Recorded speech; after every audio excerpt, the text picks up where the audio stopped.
আচ্ছা,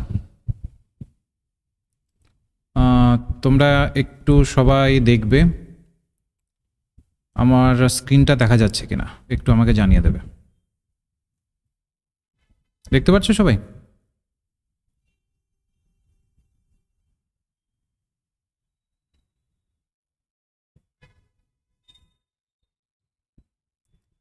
সবার কি দেখা যাচ্ছে?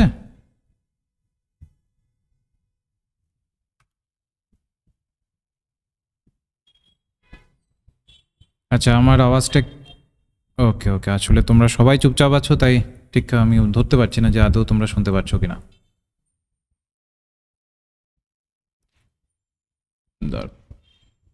বেশ,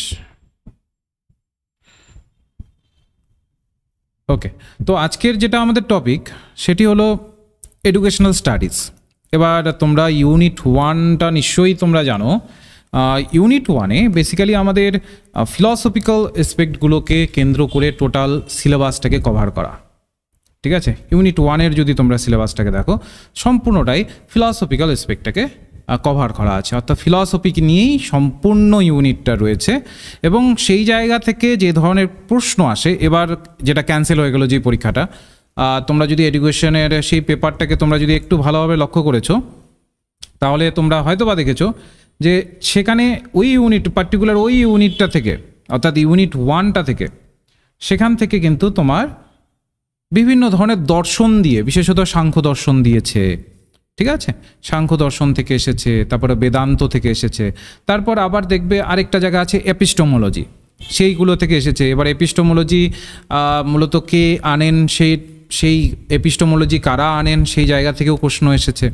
তো আমরা সেগুলোতে ঢুকবো, তার আগে আমরা একটুখানি বুঝে নেব যে দর্শন কাকে বলে, বা দর্শন শাস্ত্রটা কি, বা দর্শন শাস্ত্র যখন আমরা এই শব্দটা পার্টিকুলারলি ব্যবহার করি দর্শন শাস্ত্র, তখন এক্স্যাক্টলি কোন ধরনের জায়গাগুলোকে বোঝানো হচ্ছে। তার আগে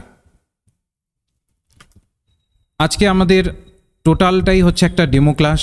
তো আজকে আমি তোমাদের প্রথমত যারা যারা এখানে রয়েছে, উপস্থিত রয়েছে, তাদেরকে একটা চার্ট আমি শো করাবো যে আগামী 6 মাসে তুমি একটা টপিককে কতটা সময় দিতে পারো। আমাদের টোটাল 10খানা টপিক আছে এডুকেশনাল ইউনিটের, যদি তোমরা দেখো এডুকেশনের যদি তোমরা ইউনিটগুলোকে দেখো।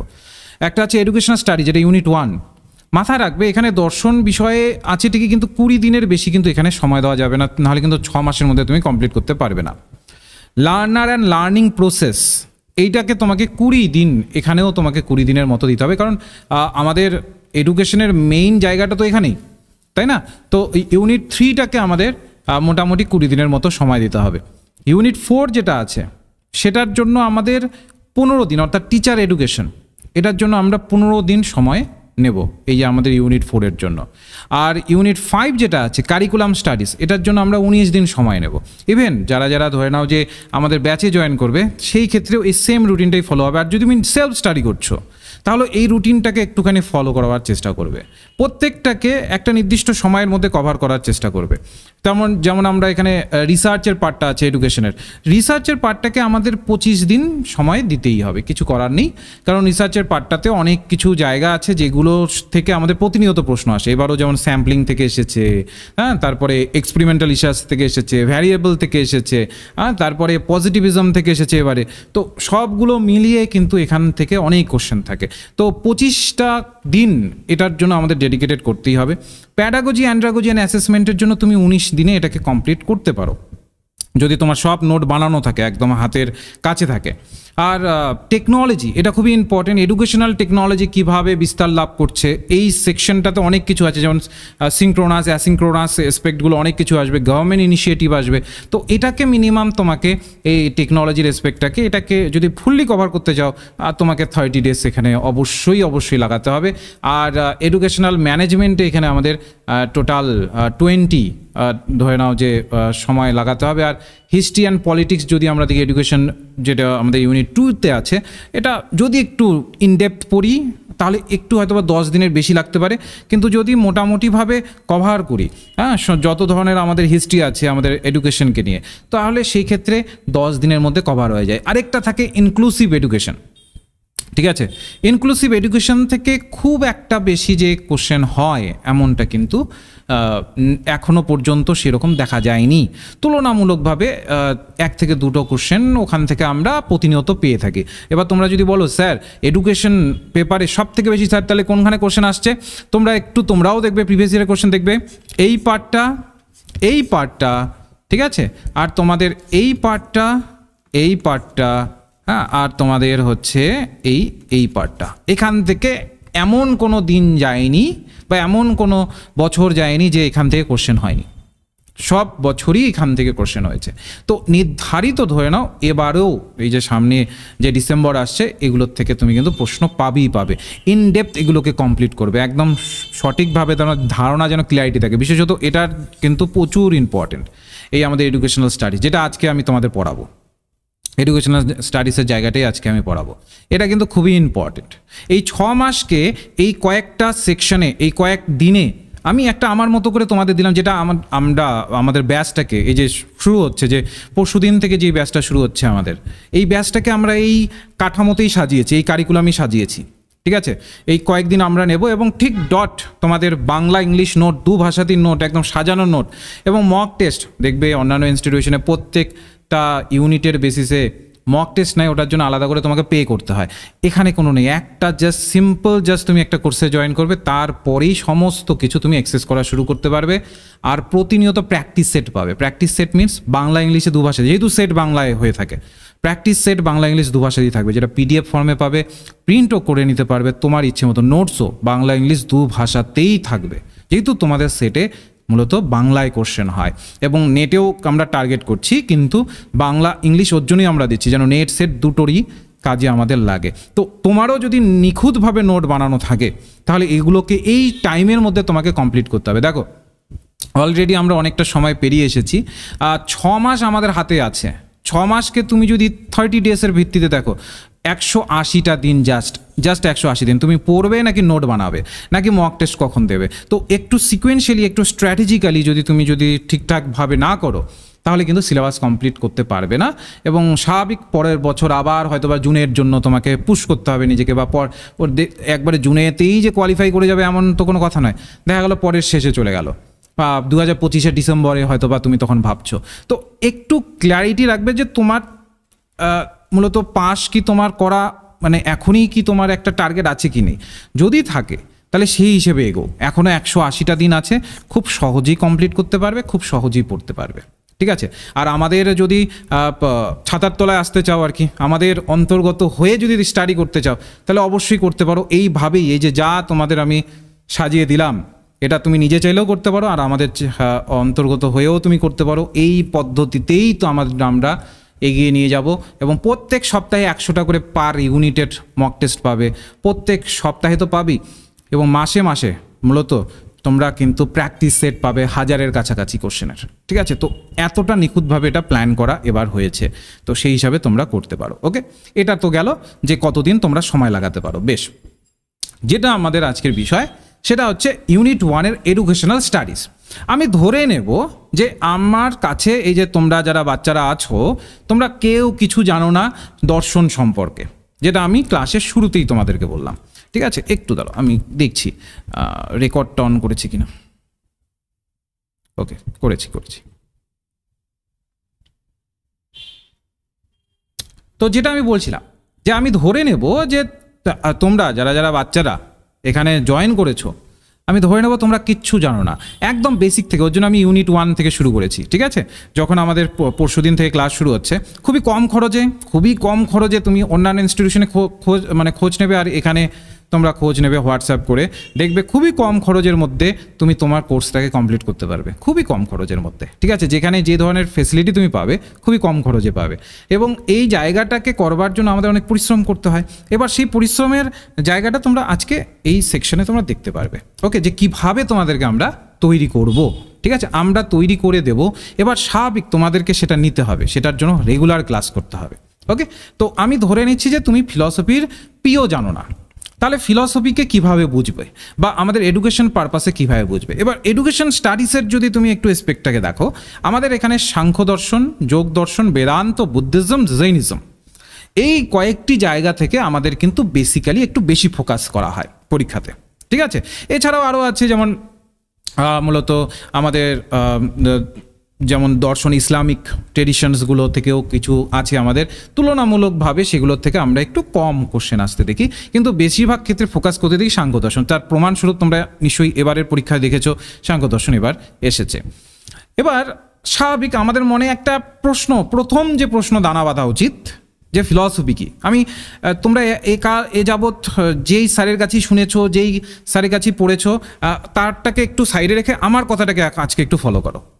একটু যদি ফলো করো, এই যে 1 ঘন্টার সেশন হবে, একটু আমার কথাগুলোকে ফলো করো। আমি বলে দিচ্ছি, তুমি এটা খুব নিখুঁতভাবে বুঝে যাবে, ঠিক আছে, কিভাবে কি বিষয়গুলো আসছে।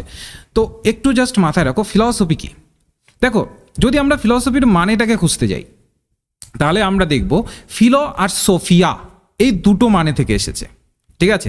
এই যে ফিলো আর সোফিয়া, এগুলো হচ্ছে ল্যাটিন ওয়ার্ড, এগুলো কিন্তু ল্যাটিন ওয়ার্ড, এগুলো কোনো আমাদের বাংলা বা হিন্দি ওয়ার্ড নয় বা ইংরেজি ওয়ার্ড নয়, এগুলো হচ্ছে ল্যাটিন ওয়ার্ড।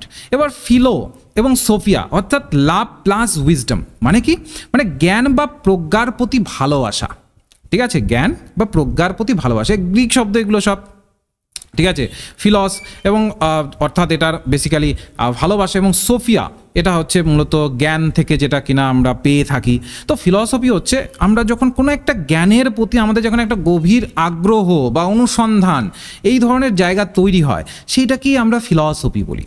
এবার স্বাভাবিক দর্শন বা ফিলসফি একটা বৃহত্তর তার একটা আবেদন থাকে, তার মানেগুলোকে একটু আমাদের সেই জায়গাতে একটুখানি বুঝতে হয়। প্রথমত আমরা মাথায় রাখবো philosophy is the study of general and fundamental problems. Philosophy একটা দর্শনশাস্ত্র কখন আমরা চর্চা করি, যখন কিনা কোনো একটা প্রবলেমকে আমরা আইডেন্টিফাই করছি, কোনো একটা প্রবলেমকে আমরা তার একটা বলতে পারি যে চর্চার মাধ্যমে তার কেন প্রবলেমটা এলো, বা এই প্রবলেমটার ভূমিকাটা কি, বা এই প্রবলেমের মধ্যে কি কি অ্যাসপেক্ট জড়িত আছে, এই সমস্ত কিছুকে নিয়ে কিন্তু আমরা আমাদের এই ফিলসফিটাকে কিন্তু হতে দেখি।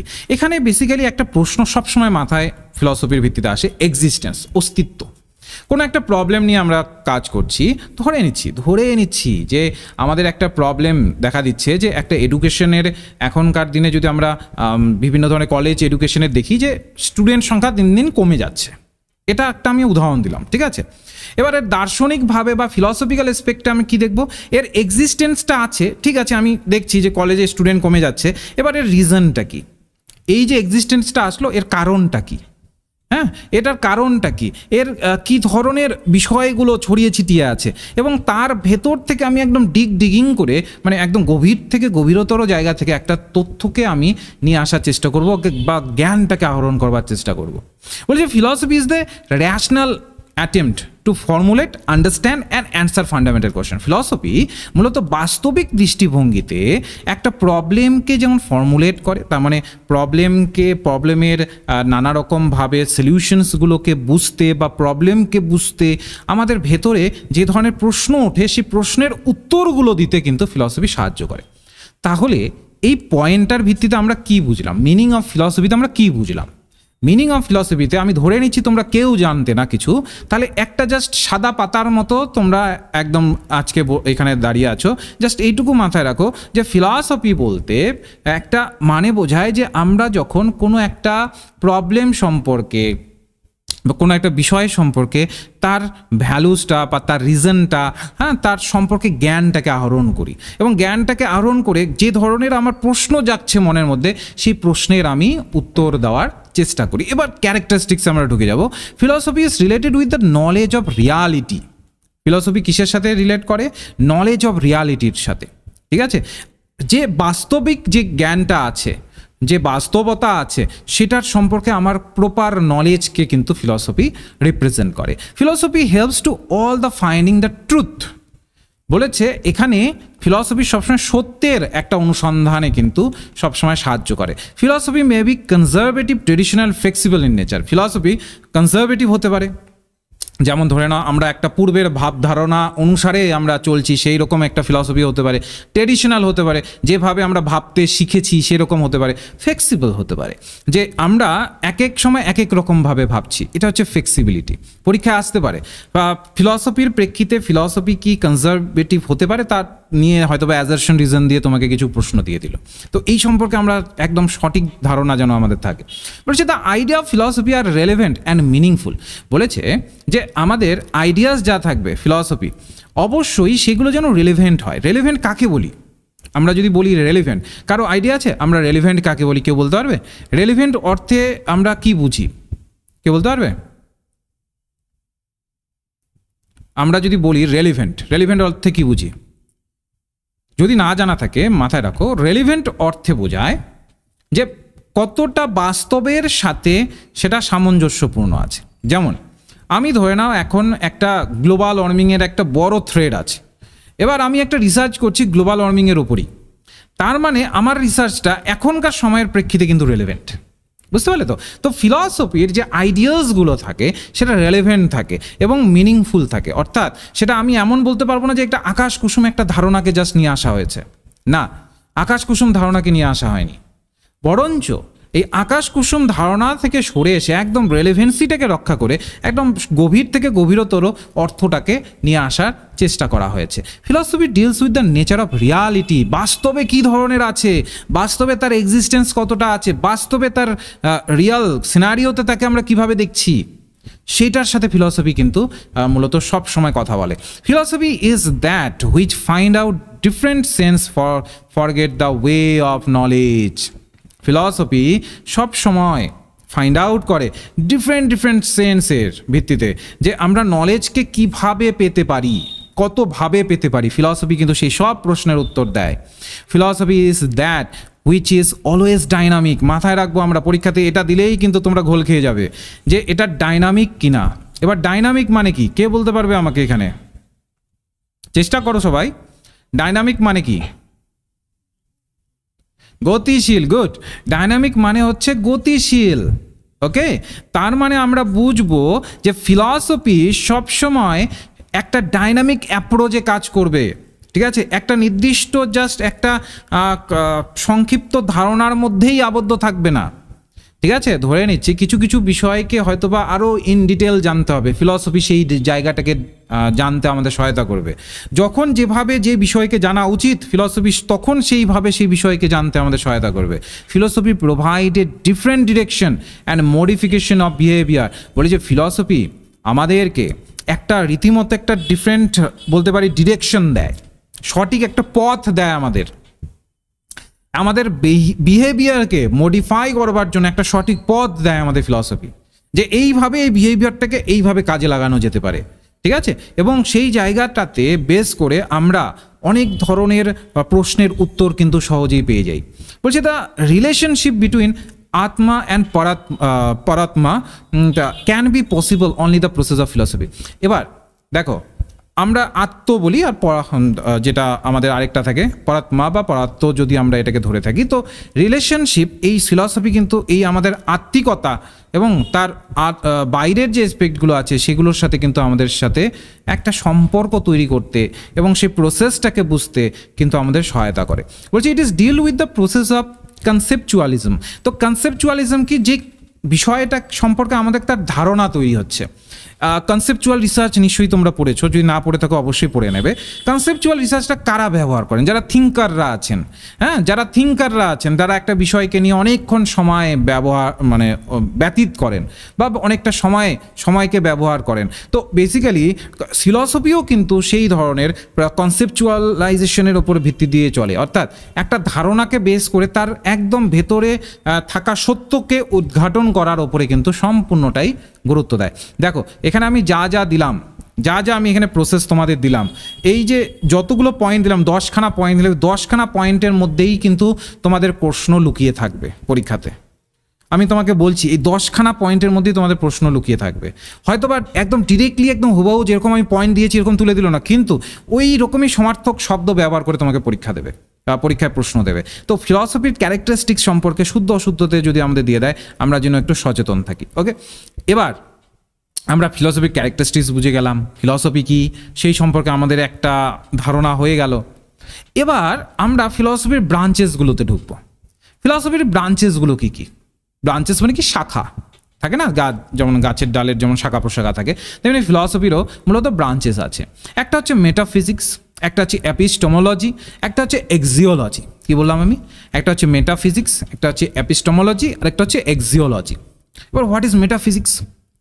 মেটাফিজিক্স মানে কি? মেটাফিজিক্স এক কথায় আমরা বলতে পারি অধিবিদ্যা, যদি তুমি এটার বাংলায় যদি করতে যাও। কিভাবে? অধিবিদ্যা। এবার এই মেটাফিজিক্স সবসময় রিয়ালিটিকে নিয়ে কথা বলে। রিয়ালিটির প্রকৃতিটা কী ধরনের, অর্থাৎ বাস্তবের প্রকৃতিটা কী ধরনের, এইটা নিয়ে প্রশ্ন করে আমাদের, বা আমাদের নানা রকমভাবে তথ্য দেয় আমাদের এই মেটাফিজিক্স। মেটাফিজিক্স সবসময় দেখবে এটার একটা প্রশ্ন আসে যে বাস্তবতা কী এবং প্রকৃতিটাই বা কী। বাস্তবতা, যেটাকে আমরা বাস্তবতা বলি, যেমন আমি এখানে এই যে কথা বলছি তোমরা শুনছো, একদম বাস্তবে ঘটছে এটা, তাহলে এটা একটা বাস্তবতা। এবার তোমার মেটাফিজিক্যাল এসপেক্টে যদি তুমি এটাকে ধরো, তাহলে এটা প্রকৃতিটা কী, এর নেচারটা কী, এর ধরনটা কী, ঠিক আছে? এর বাস্তবতা আসলে কি, এটা নিয়ে প্রশ্ন করবে আমাদের মেটাফিজিক্স। তারপরে কোনো একটা বিষয় নিয়ে আমরা যদি বলি যে এটার অস্তিত্ব আছে, যেমন আমি তোমাকে পড়াচ্ছি, তার মানে আমার অস্তিত্ব আছে, আমি নিশ্চয়ই ভূত নই, আমার অস্তিত্ব আছে, তার জন্যই আমি তোমাদেরকে পড়াতে পারছি। তাহলে এই অস্তিত্ব নিয়েও প্রশ্ন করবে এই মেটাফিজিক্স। কি বলবে? অস্তিত্বের প্রকৃতিটা কি? এই যে অস্তিত্ব একটা বিষয়ের অস্তিত্ব আমরা দেখতে পাচ্ছি, আমাদের সামনে আমরা দেখতে পাচ্ছি, তাহলে এর প্রকৃতিটা কী ধরনের রেসপেক্ট রয়েছে। যদি আমরা দেখি সময়, স্থান এবং বিভিন্ন ধরনের সত্তা রয়েছে, তাদেরও বা প্রকৃতি কী ধরনের, ঠিক আছে? কোনো একটা সময় বা স্থান, যেমন ধরে নিচ্ছি কলকাতা একটা স্থান হিসাবে আমরা দেখছি, তাহলে ওই কলকাতার প্রকৃতিটাই বা কী ধরনের, ওই কলকাতা নামক স্থানের প্রকৃতিটাই বা কী। তো এই ধরনের জায়গাগুলো সম্পর্কে কিন্তু মেটাফিজিক্স কথা বলে, অর্থাৎ নেচার অফ রিয়ালিটি, যেটাকে আমরা রিয়ালিটিতে দেখছি, বাস্তবে যেটাতে দেখছি, একদম বাস্তবের সাথে যেটাকে আমরা তুলনা করছি, সেটার নেচারটাকে ধরার চেষ্টা করে বা প্রকৃতিটাকে ধরার চেষ্টা করে। এবার মেটাফিজিক্সে কী কী পাই আমরা? একটা তো পাই আমরা থিওলজি। এবার theology is the study of religious belief. দেখো, যখন আমাদের সভ্যতার একদম সূচনায় যখন কিচ্ছু ছিল না, এই যে এত যন্ত্রপাতি, এত কিচ্ছু ছিল না, একদম সভ্যতার আমি সূচনার কথা বলছি, যখন মানুষ একটা গাছের পাতা যখন পড়তো, ওটাকে অবাক হয়ে দেখতো যে আরে এটা কীভাবে পড়ছে, এভাবে দুলে দুলে পড়ছে, আবার পাথর ফেললে আবার দ্রুততার সাথে পড়ছে, এটা আবার দুলে দুলে পড়ছে। তখন আমরা সায়েন্স কি জানতাম না।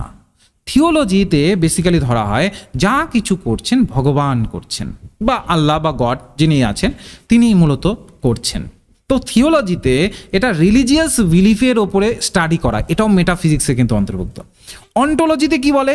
অন্টোলজি সবসময় এক্সিস্টেন্সকে নিয়ে কথা বলে, যে এটা নিয়ে আমি চর্চা করছি ওটার এক্সিস্টেন্স কতটা আছে, ঠিক আছে? কি বলে? এক্সিস্টেন্স নিয়ে কথা বলে, অস্তিত্ব নিয়ে কথা বলে, ঠিক আছে? এই যে তুমি আছো, তোমার কি অস্তিত্ব আছে? এই জায়গাটা অন্টোলজি কথা বলে। এটাকে যদি আমি তোমাদের একটু রিসার্চের ভাষায় বোঝাই, যেমন ধরে নাও তুমি রিসার্চ করছো গ্লোবাল ওয়ার্মিং নিয়ে, তাহলে গ্লোবাল ওয়ার্মিংয়ের কি আদৌ অস্তিত্ব আছে? এই প্রশ্নটা করবে অন্টোলজি, এবং সেই প্রশ্নের উত্তর পেয়ে গেলে অন্টোলজি সাকসেসফুল হবে। এবার হচ্ছে কসমোলজি আর কসমোগনি, এই দুটোকে আমি আলাদাভাবে বোঝাচ্ছি। দেখো, যদি একটু সাধারণভাবে বুঝিয়ে দিই, কসমোলজি হচ্ছে the study of the structure, origin, evolution, ultimate fate of universe. এই যে আমাদের ইউনিভার্স যে আমাদের হয়েছে, এই যে আমাদের পুরো যে বিশ্ব যে হয়েছে, এই বিশ্বের কিভাবে হলো, এভলিউশনটা কি, ধাপে ধাপে কী ধরনের জায়গাগুলো আসলো, এইগুলোর প্রশ্নের উত্তর দেয় আমাদের কসমোলজি। আর কসমোগনি দুটো কিন্তু আলাদা, পরীক্ষায় কিন্তু প্রশ্ন আসতে পারে। আর কসমোগনি কি? The study of creation, the origin of universe. এই যে ইউনিভার্স রয়েছে, এই যে পুরো যে একটা যে ইউনিভার্স রয়েছে, এই ইউনিভার্সের ক্রিয়েশনটা কিভাবে হলো, এইটা নিয়ে চর্চা করে কসমোগনিতে। আমি এটা ডিটেলসে পড়াবো, নেক্সট স্লাইডেই আছে। তাহলে এইটুকু আমরা বুঝলাম যে মেটাফিজিক্সের এরা অন্তর্ভুক্ত। এবার পরীক্ষায় যদি প্রশ্ন করে, তোমাকে সাপোজ ধরে না পরীক্ষায় প্রশ্ন করলো যে অন্টোলজিক্যাল অ্যাপ্রোচ, থিওলজিক্যাল অ্যাপ্রোচ, এগুলো আমরা কী ধরনের ব্রাঞ্চেসের মধ্যে দেখতে পারি, ধরে নাও তারপর নিচে অনেকগুলো অপশন দিল, আমরা নিশ্চয়ই পারবো এগুলো আমরা মেটাফিজিক্সের অন্তর্ভুক্ত হয়ে দেখতে পারি, ঠিক আছে? আমি এখানে ইংলিশে লিখেছি ঠিকই, কিন্তু তোমরা যখন নোট পাবে, হ্যাঁ, যখন আমরা নোট দিই সম্পূর্ণ ডিটেলসে বাংলায় থাকে, হ্যাঁ, ইংলিশেও থাকে, তারপরে বাংলায় থাকে, যেন কোনো বুঝতে অসুবিধে না হয়। ইভেন যে কোশ্চেন্সগুলো প্র্যাকটিস সেট মূলত WB সেটের ব্যাচের জন্য আমরা দেবো, ওগুলোতেও বাংলা ইংলিশ দু ভাষাতেই থাকবে, যেন কোনো কনফিউশন না থাকে, কারণ পরীক্ষাতে বাংলা ইংলিশ দুটাতেই পাবে। এরপরে হচ্ছে এপিস্টোমোলজি। এপিস্টোমোলজি বিষয়টা কি? দেখো, এপিস্টোমোলজি হচ্ছে একটা কোনো একটা জ্ঞান, ঠিক আছে, থিওরি অফ নলেজ, একটা নলেজকে মূলত গেইন করা। আমি কিভাবে একটা নলেজকে গেইন করছি, ঠিক আছে, সেটা হচ্ছে এপিস্টোমোলজি। এবার এখানে আমি ইনক্লুড করিনি, কিন্তু এপিস্টোমোলজি মূলত দুভাগে পাওয়া যায়। এপিস্টোমোলজিকে তাহলে আমরা কি বুঝলাম? এপিস্টোমোলজি থিওরি অফ নলেজ, একটা নলেজকে আমি কিভাবে গেইন করছি। ওকে, একটা নলেজ সম্পর্কে, যেমন ধরে নাও আমার কাছে এই রিমোটটা আছে, এই রিমোটটার সম্পর্কে আমি যে নলেজটা গেইন করছি, এটা হচ্ছে আমার এপিস্টোমোলজি। ওকে, এবার এই রিমোটটাকে আমি কিভাবে জানবো? এটা আমি দুটো উপায়ে জানবো, একটা হচ্ছে র্যাশনালিজম আর একটা হচ্ছে এম্পিরিসিজম। এখানে আমি উল্লেখ করিনি কারণ এটা মুখে বলে দেবো বলে। র্যাশনালিজম আর একটা এম্পিরিসিজম। র্যাশনালিজম বলে যে আমরা সবসময় লজিক আর রিজন, কি বলে? র্যাশনালিজম বলে আমরা সবসময় লজিক আর রিজন দিয়ে সমস্ত বিষয়কে যাচাই করব, ঠিক আছে। যদি এর লজিক এবং রিজন, যুক্তি এবং কারণ, এই দুটোর থেকে যদি আমি উত্তর পেয়ে যাই, তাহলে সেক্ষেত্রে বলা হয় যে ওটা র্যাশনালিজমের প্রেক্ষিতে সঠিক। এবং র্যাশনালিজম ওই যুক্তি এবং কারণের প্রেক্ষিতে যে তথ্যটা পেলে বা যে জ্ঞানটা তোমার আহরণ হলো, সেইটা আমাদের এপিস্টোমোলজিক্যাল অ্যাপ্রোচে ঢুকে যায়। এবার আরেকটা পাই আমরা এম্পিরিসিজম। এম্পিরিসিজম আবার কি বলে? যে সব কিছুর মূলে আছে অভিজ্ঞতা, সব কিছুর মূলে আছে অভিজ্ঞতা। একটা বিষয় নিয়ে যতক্ষণ না অভিজ্ঞতা আমাদের আসছে, একটা বিষয় নিয়ে যতক্ষণ না আমরা কোনো একটা অভিজ্ঞতা পাচ্ছি, ততক্ষণ ওই বিষয়ের সার্বিকতা ফুটে ওঠে না, বা আমি ওই বিষয়টাকে বা ওই বিষয়ের যে জ্ঞানটা আছে সেইটাকে আমি আহরণ করতে পারি না। ধরে নাও যে আমি এতদিন শুনেছি রিমোট বলে একটা বিষয় হয়, যেটা দিয়ে কম্পিউটার, ল্যাপটপের এগুলোকে কন্ট্রোল করা যায়। হ্যাঁ, সেগুলোর রিমোটের একটা পোর্শন পাওয়া যায় ল্যাপটপে, যদি আমরা ওই USB-তে ঢুকিয়ে দিয়ে তারপরে আমরা ওটাকে কন্ট্রোল করতে পারি, ঠিক আছে। এটা ধরে নাও একটা তুমি শুনে এসেছো, কিন্তু তুমি একদিন বাস্তবে রিমোটটাকে, ওই কম্পিউটার ল্যাপটপের রিমোটটাকে তুমি মূলত হাতে টাচ করলে, হাতে টাচ করে তুমি ইউজ করলে, এটাকে ইউজ করে দেখলে আরে সত্যি তো এটা তো খুব ভালোভাবে করা যায়। এই যে দেখো, তোমার অভিজ্ঞতা, তোমার যে সেন্সেসগুলো আছে, তোমার সেন্সেস মানে কি? তোমার যে ইন্দ্রিয়গুলো আছে, তোমার যে পঞ্চেন্দ্রিয়গুলো আছে, যে চোখ দিয়ে দেখছো, টাচ করছো, তোমার পঞ্চেন্দ্রিয় আছে, এই পঞ্চেন্দ্রিয় এই রিমোট সম্পর্কে সমস্ত ডেটা নিল, ডেটা নিয়ে তোমাকে দিয়ে দিল। এবং এর ফলে কি হলো? তুমি এই রিমোট সম্পর্কে একটা প্রপার ট্রুথ পেলে, যেটাকে আমরা বলছি নলেজ। ওকে, তো এই জায়গাটাকে আমরা এপিস্টোমোলজিক্যাল অ্যাপ্রোচে ধরে থাকি। এবার আরেকটা থাকছে এক্সিওলজি। এক্সিওলজিটা কি? এক্সিওলজি হচ্ছে theory of values. Theory of values, একটা ভ্যালু, ভ্যালু মানে বুঝতে পারছো তো? ভ্যালু মানে মূল্য, মূল্যবোধকে কেন্দ্র করে যে আমাদের একটা থিওরি আসছে, সেটাকে বলি আমরা এক্সিওলজি। এবার এক্সিওলজি মূলত একটু যদি আমরা মাথায় রাখি, এটাকে আরেক নামে ডাকা হয়, যেটার নাম হচ্ছে ভ্যালু থিওরি। যদি তোমরা না জেনে থাকো বা তোমাদের যদি এই সম্পর্কে জ্ঞান না থেকে থাকে, তাহলে অবশ্যই অবশ্যই লিখে রাখো, ঠিক আছে, কারণ আমি তোমাদের বলছি এটা তোমাদের কাজে লাগবে। ওকে, তাহলে এটা হচ্ছে তোমাদের ভ্যালু থিওরি। এক্সিওলজি হচ্ছে আমাদের কি? Value theory. এবারে কি বলে? মূল্যবোধের উপরে সমস্ত কিছু বলে। এবার একটা বিষয়কে দেখো, দেখো প্রত্যেকটা বিষয়ের একটা ভালো দিক আছে, একটা খারাপ দিক আছে। যেমন আমি যদি এভাবে বলি যে আমি আজকে অনেকক্ষণ ধরে একটা মুভি দেখলাম। এবার যে এই যে আমি মুভিটা দেখলাম, এর ভালো দিক যদি আমি দেখি, তাহলে অনেক ধরনের আমার মুভিতে এমন থাকে না যে সবই খারাপ থাকে বা সবই ভালো থাকে, এমন না, মিশ্রণ থাকে। তো আমি ভালোটাকে নিলাম, খারাপটাকে নিলাম, ঠিক আছে। তো এক্সিওলজি মূলত দেখে যে ভালো এবং খারাপের মধ্যে তুমি কোনটার ওপরে গুরুত্ব দিচ্ছ, ঠিক আছে। এক্সিওলজি মূলত ওই ভালো গুণ আর খারাপ গুণ এই দুটোর মধ্যে দেখে, অর্থাৎ গুড আর ব্যাড, এই গুড ভ্যালু আর ব্যাড ভ্যালু, এই দুটোর মধ্যে কিন্তু একটা মূলত একটা বলতে পারি যে এর ভেতর থেকে একটা তথ্যকে নিয়ে আসার চেষ্টা করে এক্সিওলজি, ঠিক আছে। যেমন তুমি ধরে নিচ্ছি যে তুমি একটা কোনো রিসার্চ করছো, রিসার্চ দিয়ে উদাহরণ দিই কারণ তোমরা PhD করবে এরপরে, তুমি কোনো একটা বিষয় নিয়ে রিসার্চ করছো, তাহলে ওই বিষয়টা কতটা ভালো যে ওইটা নিয়ে তোমার রিসার্চ করা উচিত, এবং ওই বিষয়টা কতটা খারাপ যে ওইটা নিয়ে রিসার্চই করা উচিত নয়। তাহলে এই যে সিনারিওটা তোমার আসলো, এইটাকে আমরা মূলত এক্সিওলজির থ্রুতে দেখি। তাহলে পরীক্ষায় যদি প্রশ্ন আসে ভ্যালু থিওরি কি, আমরা মাথায় রাখবো সেটা হচ্ছে এক্সিওলজির প্রেক্ষিতে আমরা সেই ভ্যালু থিওরিটাকে লক্ষ্য করে থাকি। এবার এক্সিওলজির আবার আমরা তিনটে ভাগ পাই, হ্যাঁ, বা তিনটে সিনারিও পাই। একটা হচ্ছে লজিক, যেখানে আমরা যুক্তি দিয়ে সমস্ত কিছু দেখি। একটা হচ্ছে এথিক্স, যেটা আমরা নৈতিকতার প্রেক্ষিতে দেখি। আরেকটা হচ্ছে অ্যাস্থেটিক্স। এস্থেটিক্স বলতে বেসিক্যালি বোঝায় নান্দনিকতা, সৌন্দর্য, ঠিক আছে, সৌন্দর্য কী ধরনের, ওই বিষয়টার মধ্যে কতটা সৌন্দর্য আছে, কতটা তার প্রকৃতিটা কী ধরনের, হ্যাঁ, এবং তাকে নিয়ে আলোচনা করলে কি কি পাওয়া যাবে, তো সমস্ত কিছু কিন্তু এস্থেটিক্সের ভিত্তিতে যাচাই করে। এবার আমি এটাকে একটু শর্টে বলে দিচ্ছি, যারা প্রথম থেকে ক্লাস করনি শেষে এসে জয়েন করলে তো একটুখানি তোমরা বোঝার চেষ্টা করো। তাহলে আমি বললাম যে আমাদের ফিলসফির অনেক কয়টা ব্রাঞ্চ থাকে, তার মধ্যে তিনটে আমরা এখানে নিয়েছি, মূলত তিনটেই থাকে, তারপরে আরও অনেক ভাগ চলে আসে। তো সেটার মধ্যে বেসিক্যালি আমরা একটা পেলাম মেটাফিজিক্স, একটা পেলাম আমরা এপিস্টেমোলজি, একটা পেলাম আমরা এক্সিওলজি। এবার মেটাফিজিক্স বোঝাতে গিয়ে আমি বললাম যে মেটাফিজিক্স সবসময় রিয়ালিটির যে প্রকৃতিটা আছে, বাস্তবের যে প্রকৃতিটা আছে, সেটাকে অনুধাবন করার চেষ্টা করে। এবার মেটাফিজিক্সের কিছু সিনারিও আছে যেগুলোর ভিত্তিতেই অনুধাবনটা সক্ষম হয়। একটা হচ্ছে থিওলজিক্যাল অ্যাপ্রোচ, একটা হচ্ছে অন্টোলজিক্যাল, একটা হচ্ছে কসমোলজি, আর একটা হচ্ছে কসমোগনি, এবং প্রত্যেকটাকে আমি এক্সপ্লেন করলাম। তারপরে আসলাম আমি এপিস্টেমোলজি। এপিস্টেমোলজিতে তোমাদের কি বললাম, একটা নলেজ, একটা জ্ঞান সম্পর্কে আমরা যখন একটা প্রপার ধারণা লাভ করি, সেটাকে আমরা বলি বেসিক্যালি এপিস্টেমোলজি, ঠিক আছে, যে নলেজ বা জ্ঞান সম্পর্কে তারা ধারণা লাভ করছে, এটাকে কি বলি আমরা এপিস্টেমোলজি। আরেকটা থাকে হচ্ছে এক্সিওলজি। এক্সিওলজিতে আমরা যখন আসলাম সেখানে পড়লাম যে ভ্যালু থিওরির উপরে এটা বেস করে আছে, যে কোনটা ভালো কোনটা খারাপ, অর্থাৎ ব্যাড অর গুড ভ্যালু, এই দুটোর মধ্যেখান থেকে এক্সিওলজি নির্ধারণ করে। এবার ব্যাড আর গুড ভ্যালুর মধ্যে আমরা কিভাবে সেগুলোকে পাবো, লজিক্যাল এসপেক্টে পাবো, এথিক্যাল ওয়েতে পাবো, আবার এস্থেটিক্যাল ওয়েতে আমরা সেগুলোকে পাবো। প্রত্যেকটাকে আমি সেই হিসাবে এক্সপ্লেন করলাম, ঠিক আছে। এবার যদি তোমাদের আমি জিজ্ঞেস করি, ধরে নাও এমন কোনো একটা পরীক্ষাতে স্টেটমেন্ট দিল তোমাকে যে রাম মূলত একটি রিসার্চ করছে গিনিপিকের উপরে, সেই গিনিপিকের ওপরে রিসার্চ করে সেই গিনিপিককে নানাভাবে কাটাছেঁড়া করে সে তার থেকে একটা ডেটাকে নেওয়ার চেষ্টা করছে। কিন্তু সেই জায়গাটা একটা প্রশ্ন, এই যে উদাহরণটা দিলাম এবার বললো যে এই উদাহরণের মাধ্যমে একটা প্রশ্ন আমাদের মধ্যে সবসময় জাগ্রত হয়। কোন ধরনের প্রশ্ন এটা আসতে পারে, এই তিনটে এসপেক্টের মধ্যে কোন এসপেক্ট দিয়ে আমরা এই প্রশ্নটা করতে পারি, যে গুনিপিকের উপরে ওটা আদৌ ভালো হচ্ছে কি খারাপ হচ্ছে, কি হতে পারে তোমরা বলো। মাইক্রোফোন অন আছে, বলো। আমি ঠিক ক্লিয়ার শুনতে পেলাম না। হ্যাঁ বলো, রাহুলও মনে হয় বলছো কিছু।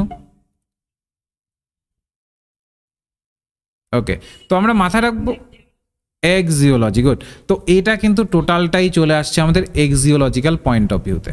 ওকে, তো এই সম্পর্কে যেন আমরা একটু ক্লারিটি রাখি যে কোনটা এপিস্টেমোলজির প্রেক্ষিতে হচ্ছে, কোনটা এক্সিওলজি প্রেক্ষিতে হচ্ছে, কোনটা মেটাফিজিক্স। এবার ধরে নাও আরেকটা আমি উদাহরণ দিলাম। সাপোজ ধরে নাও এমন একটা তোমাকে পরীক্ষায় দিল যে বলা হলো যে তুমি কোনো একটা এমন একটা বিষয় নিয়ে আলোচনা করছো যেখানে কিনা তুমি ওই বিষয়ের নিগুড় একদম ভেতর থেকে তথ্য এনে সেটার সামগ্রিকতাটাকে সবার সামনে নিয়ে এসেছো, তার ফলে সবাই একটা জ্ঞান আহরণ করতে পারছে। এটা কি ধরনের ব্রাঞ্চ অফ ফিলসফির মধ্যে আসতে পারে বলে তোমাদের মনে হচ্ছে? একদম, এটা কিন্তু আমাদের এপিস্টেমোলজির মধ্যে আসতে পারে। তো এই ধরনের বিষয়গুলো নিয়ে কিন্তু আমাদের প্রশ্ন আসে। তোমরা যদি দেখো এবারের পরীক্ষার কোশ্চেনটাকেই যদি নাও, দেখবে একটা কোশ্চেন এসেছে এবারের পরীক্ষায়, দেখবে পজিটিভিজম থেকে দিয়েছে। পজিটিভিজমের এই মুহূর্তে ভুলে গেলাম, যত সম্ভব এই ধরনের কোশ্চেন এসেছিল যে পজিটিভিজমকে মূলত তার কিছু হয়তো বা অপশন দিয়েছিল যে নিচের অপশনগুলোর মধ্যে কোনটা পজিটিভিজমের প্রেক্ষিতে সঠিক বা কোনটা বেসিক্যালি সঠিক নয়, এইভাবে কিছু অপশন দিয়েছিল। এবার সেখানে এমনভাবে যদি তোমাকে এপিস্টেমোলজি দিয়েও দেয়, এক্সিওলজি দিয়েও দেয়, মেটাফিজিক্স দিয়েও দেয়, তাহলে কি তোমাকে এই জায়গাটা সম্পর্কে তো ক্লারিটি থাকতে হবে, নাহলে তো তুমি এগুলোকে পারবে না বা ভুলে যাবে। এবার দেখো কসমোলজি আর কসমোগনি দুটোর মধ্যে আমাদের একটু কনফিউশন হয়। তো এই দুটোকে একটু আমি ক্ল্যারিটির জন্য এখানে আমি একটা সহজভাবে তোমাদের বোঝানোর চেষ্টা করছি, ঠিক আছে? হ্যাঁ বলো, সবারই কি একই প্রবলেম হচ্ছে? স্ক্রিন দেখা যাচ্ছে না?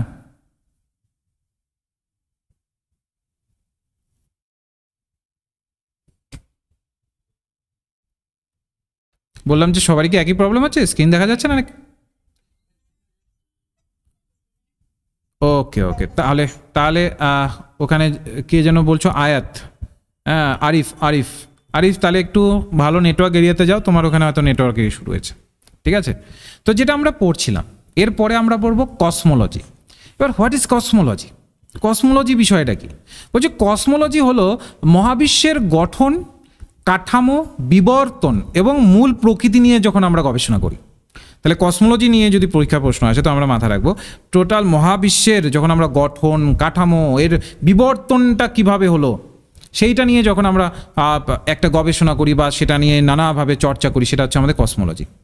এটি মহাবিশ্বের বর্তমান অবস্থা, তার উন্নয়নের ইতিহাসে এবং তার ভবিষ্যৎ কি হতে পারে তা নিয়ে আলোচনা করে।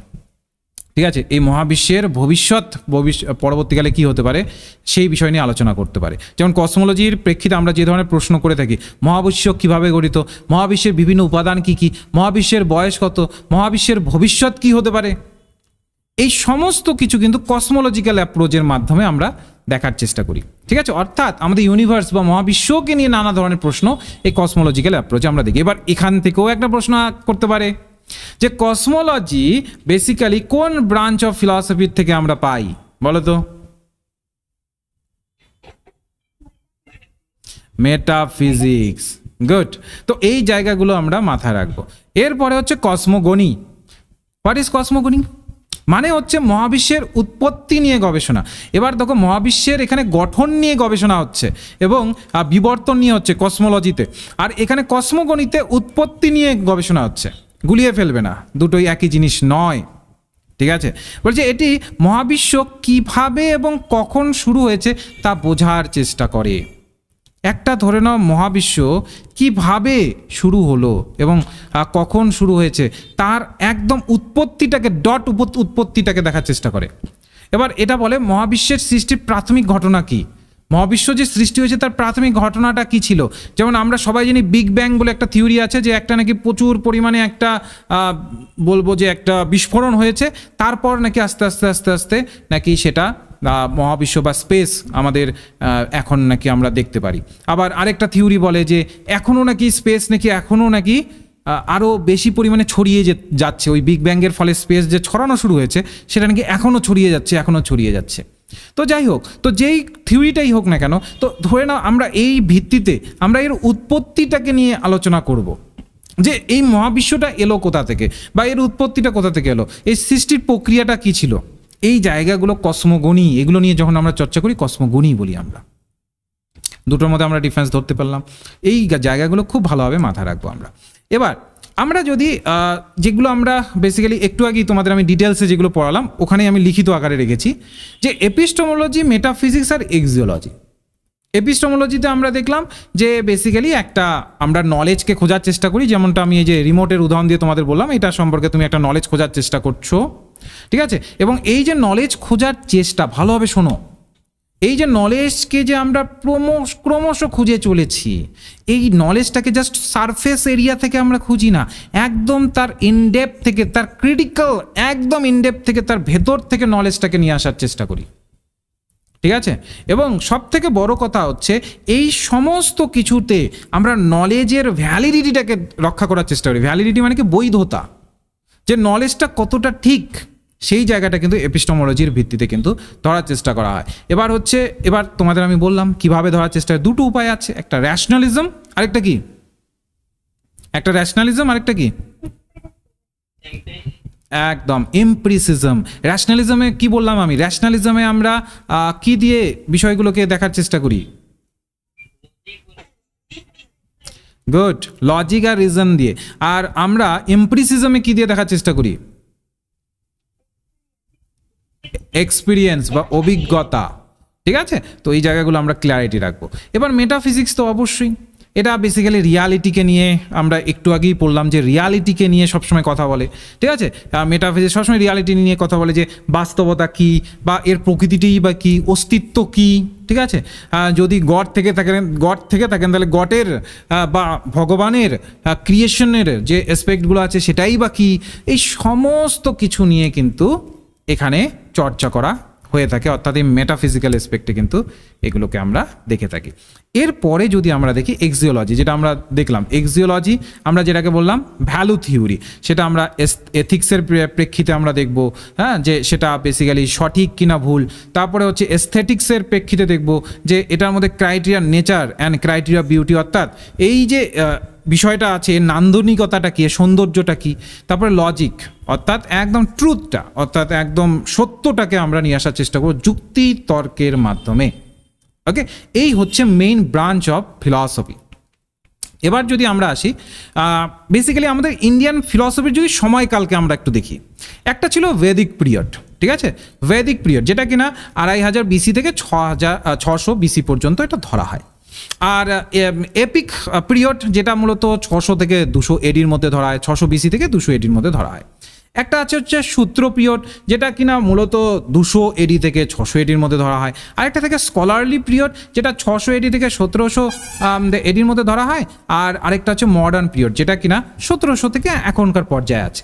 এবার বৈদিক পিরিয়ড, বৈদিক পিরিয়ডে আমরা কি পাই, বা বৈদিক পিরিয়ডে আমরা কি পাই বা কি পেয়ে থাকি, আমরা 4টি বেদ পেয়ে থাকি, ঋগ্বেদ, যজুর্বেদ, সামবেদ আর অথর্ববেদ। এই বৈদিক যে পিরিয়ডে আমরা পাই, এইটার মধ্যে আমরা নানা রকম মন্ত্রশাস্ত্র পেয়ে থাকি, রিচুয়ালস পেয়ে থাকি। রিচুয়াল মানে হচ্ছে আমরা যে ধরনের কাজগুলো বেসিক্যালি ধরে নাও যে আমার ধর্ম যেটা বলছে আমাকে, যেটা আমাকে করতে হবে বা যেটা আমার করণীয়, এই জায়গাগুলো, এই রিচুয়ালসগুলো আমরা এখানে পাই। একটা হচ্ছে বলতে পারো যে আন্নাইকাস বা ফরেস্ট টিচিং, মানে ওই সময়ে বেসিক্যালি অরণ্যক, সরি আমি উচ্চারণটা ভুল করলাম, অরণ্যকাস, ঠিক আছে, বা ফরেস্ট টিচিং। অরণ্যকাস বেসিক্যালি কি, যে ধরে নাও যখন বেদের যখন উদ্ভব হয়েছে, এখন তো না হয় আমরা বিল্ডিং বাড়িতে থাকি, এখন তো না হয় আমরা ফ্ল্যাটে থাকি, না হয় আমরা একদম চকচকে সুন্দর একটা ঘরে থাকি, কিন্তু তোমরা ভাবো তো বৈদিক যুগে কি ওরকম ছিল? এটা ফরেস্টই তো ছিল আলটিমেটলি। তো ওই সময় ফরেস্ট টিচিংয়ের প্রেক্ষিতটাকে কিন্তু এখানে বলা হতো। আরেকটা হচ্ছে ফিলসফিক্যাল পোর্শন, যেখানে কিনা নানাভাবে ফিলসফি নিয়ে, দর্শন নিয়ে চর্চা হতো। এবার নিশ্চয়ই তোমরা বোঝো, আমরা এ যাবৎ যত দর্শন দেখছি তার মূল জায়গাটা কিন্তু আসছে ধর্ম থেকে। দেখো বুদ্ধিজম বলি না, বুদ্ধিজম এখন বলতে পারো যে পুরো পৃথিবীতে একটা খুব প্রচলিত দর্শন। বুদ্ধিজম এক্স্যাক্টলি যদি এর ফরমেশনটাকে লক্ষ্য করে, একটা ধর্ম থেকেই তো এসেছে, তাই না? তেমনি আমাদের যেমন এই যে আমাদের ইন্ডিয়ান ফিলসফিতে যত ধরনের আসছে, আমরা কিন্তু সেগুলো একটা পার্টিকুলারলি আমাদের রিচুয়ালস, ধর্ম, সেগুলোর থেকে আস্তে আস্তে ফিলসফিক্যাল এসপেক্টগুলো কিন্তু আস্তে আস্তে দানা বাঁধা শুরু করে। তো ফিলসফিক্যাল পোর্শন হচ্ছে আমাদের উপনিষদকে বলি আমরা, ঠিক আছে? যত ধরনের উপনিষদগুলো আমরা পাই, এগুলো সবগুলো দর্শন নিয়ে কথা বলে। ওকে, তারপরে আমরা ধরে নাও এই যে এপিক পিরিয়ড, এটা তো আমি বৈদিক পিরিয়ডের কথা বললাম। এপিক পিরিয়ডকে বেসিক্যালি ধরা হয় যে এপিক পিরিয়ড তোমরা বুঝতেই পারছো, রামায়ণ, মহাভারত, ঠিক আছে? রামায়ণ যে সময় রচনা হচ্ছে, মহাভারত যে সময় রচনা হচ্ছে, ওগুলোকে এপিক পিরিয়ড বলা হচ্ছে। এবার হচ্ছে সূত্র পিরিয়ড, এই সূত্র হচ্ছে যোগসূত্র, ন্যায়সূত্র, এই যেগুলো আমরা এই সূত্র পিরিয়ডের মধ্যে পাই।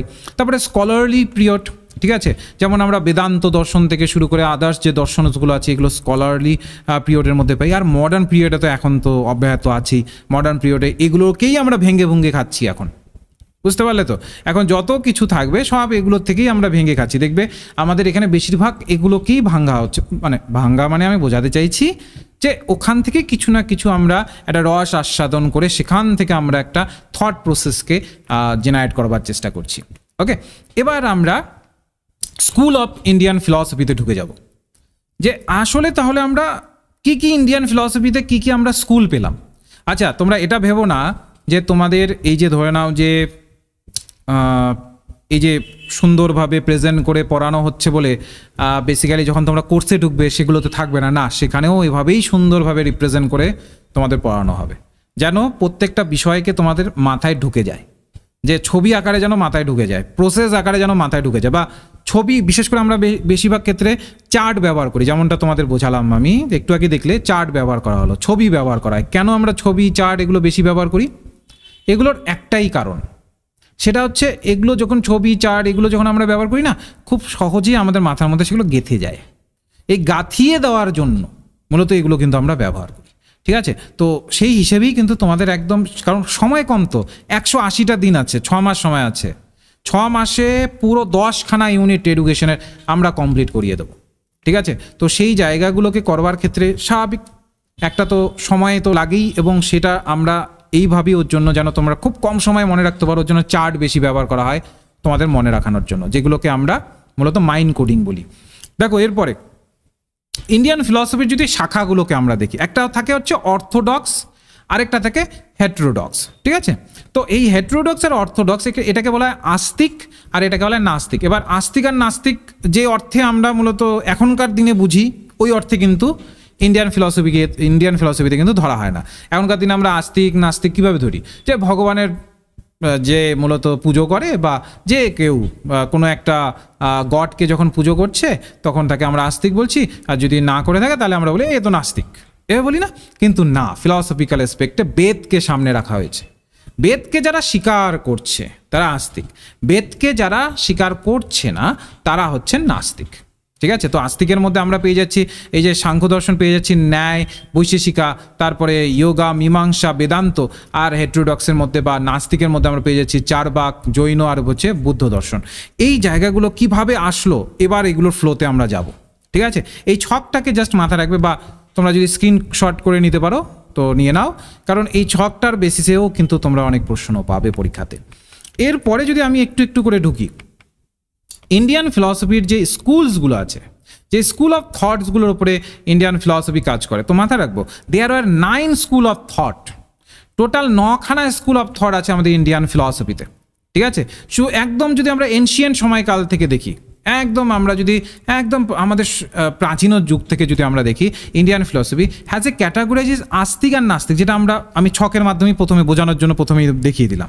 The orthodox school of Hindu philosophy has been called সাত দর্শন, যেটা মূলত 6খানা সিস্টেম আছে এখানে, ঠিক আছে। তো এগুলো আমরা আস্তিক যারা কিনা মূলত বেদকে স্বীকার করছে, আর নাস্তিক হচ্ছে যারা কিনা বেদকে রিজেক্ট করছে। একদম সিম্পলিফাই করে এখানে আমি লিখে দিয়েছি, ওকে। এবার যদি আসি আমরা অর্থোডক্স স্কুল, প্রথমে আমরা অর্থোডক্সে ঢুকি।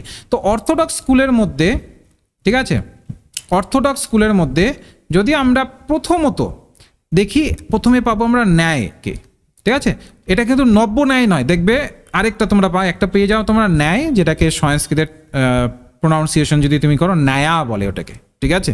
আর এটা থাকে নব্য ন্যায়, তো ওগুলোকে আমি পরে বোঝাবো, ন্যায়টাকে বোঝো। তো ন্যায় হচ্ছে ন্যায় স্কুল অফ লজিক, এটা মূলত অর্থোডক্সের ভিত্তিতে আসে।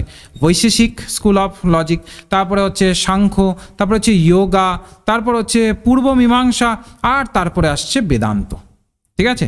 তো সাংখ্য বেসিক্যালি এটা আমাদের একটা খুবই গুরুত্বপূর্ণ একটা স্কুল অফ থট, এবং এখান থেকে তোমরা প্রতিনিয়ত প্রশ্ন আসতে থাকো, এবারও প্রশ্ন দিয়েছে। যোগা থেকেও প্রশ্ন আসে, এবারও এসেছে। তোমরা যদি একটু মনোযোগ সহকারে যদি কোশ্চেনগুলোকে স্টাডি করেছো বা পরীক্ষা যদি কেউ দিয়েছো, তাহলে তোমাদের মনে থাকবে এটা বেসিক্যালি পতঞ্জলির দ্বারাই পুরোটাকে বেসিক্যালি একটা তত্ত্বাবধানের বিষয়টাকে আমরা এখানে লক্ষ্য করি। আরেকটা হচ্ছে পূর্ব মীমাংসা, যেটাকে আমরা শুদ্ধ একদম সহজ ভাষায় বলি মীমাংসা, ঠিক আছে। এটা বেসিক্যালি আমাদের বেদ যে আছে, বেদের অনেক তথ্য থাকে যেগুলো সাধারণ মানুষের বুঝতে অসুবিধা হয়, যে বৈদিক যে রিচুয়ালসগুলো আছে সেগুলোকে একদম সহজভাবে বোঝানোর জন্য মীমাংসা বা সিম্পলি মীমাংসাকে আমরা দেখতে পাই।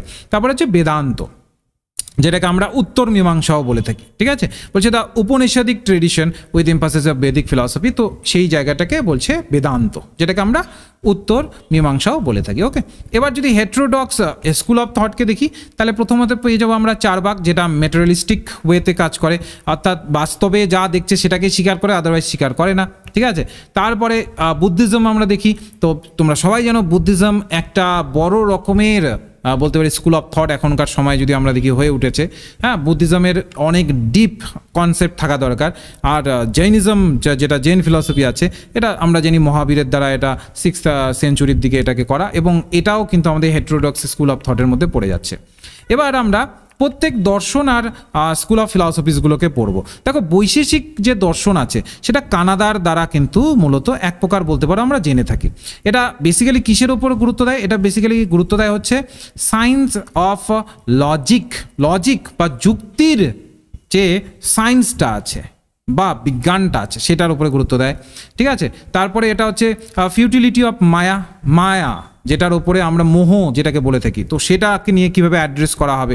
ন্যায়া ফিলসফি আমরা গৌতমকে দেখতে পারি, যিনি কিনা লজিক্যাল কোয়েস্ট ফর গড এবং ফেজেস অফ ক্রিয়েশন, বিভিন্ন ধরনের গড সম্পর্কে, তারপর গডকে লজিক্যাল এসপেক্টে তিনি দাঁড় করিয়েছেন, তারপর ক্রিয়েশনের বিভিন্ন ফেজেসগুলো তিনি এখানে উল্লেখ করেছেন।